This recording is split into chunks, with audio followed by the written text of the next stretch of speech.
Сегодня утром Лариса Александровна Долина, которая совсем недавно оправилась после ДТП, принесла публичные извинения семьям погибших студентов. «Я понимаю вашу боль и страдания и прошу простить меня, если это возможно в данной ситуации. Простите, дуру. Вечная память вашим детям».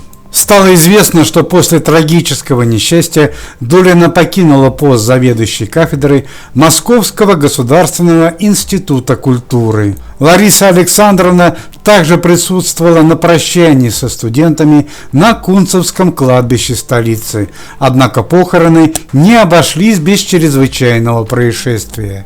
Стали известны подробности шокирующего события. Несколько дней назад Лариса Долина, Александр Панайотов и 3 студента Института культуры попали в страшное ДТП. Долина была за рулем и везла студентов на Всероссийскую музыкальную олимпиаду.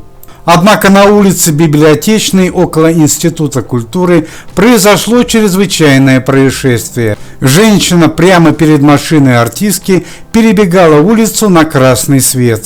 Чтобы избежать наезда, Лариса увела машину в кювет, и произошла непоправимая трагедия. Женщину артистка спасла, но в результате ДТП погибли 3 студента 2-го курса. Уважаемые зрители, более подробно об этом ДТП вы можете посмотреть видео на нашем канале в плейлисте под именем Лариса Долина. Стало известно, что, придя в себя после ДТП, Долина написала заявление об увольнении из Института культуры. По словам сотрудников вуза, студенты выразили недоверие Ларисе Долиной, и у артистки не оставалось другого выбора. Многие в этой ситуации упрекают и Александра Панайотова, ведь Долина попала в ДТП на его автомобиле. Перед поездкой Александр Панайотов употребил спиртное и не смог сесть за руль. Лариса Александровна получила права только 6 месяцев назад и не была опытным водителем. Родители погибших студентов находятся в шоковом состоянии